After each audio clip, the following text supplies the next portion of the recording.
Mhm.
Na siya.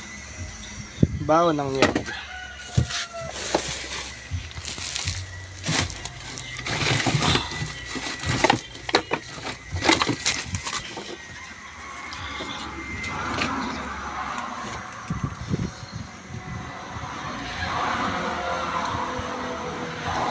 Kaway-kaway po sa mga nakaranas niyan.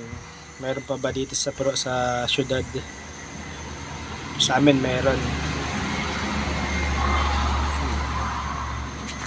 Ito po bunga ng mahogany. Malingas din po siya. Salang na siya. Ito po yung mga balat ng mahogany.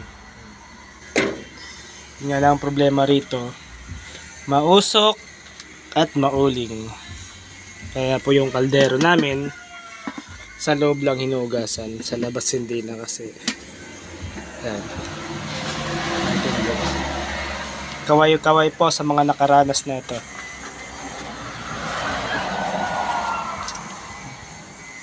Maganda rin po siya, masarap yung ano niya. Sarap yung kanin sa luto, pag naluto sa kahoy. Mausok nga lang. Double purpose po siya. Nagluluto ka na, magtataboy ka pa ng ano, lamok. Pati tao, taboy, sobrang usok. Eh. Mamaya po, liningas din yan.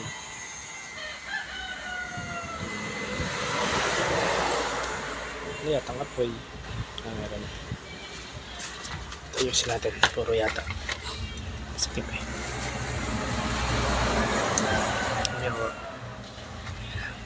Wala rin yan. Yan po, maningas lang. Mga ano lang po yan. 15 to 20 minutes, luto na yan.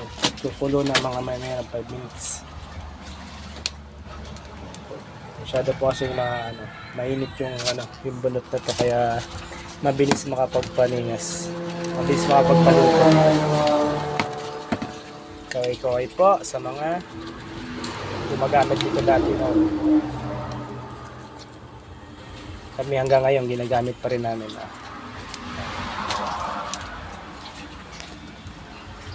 Sira-sira na yung pugo dito pero nagamit pa. Malakas na pugo. Diba? Mas malakas pa siya shilling.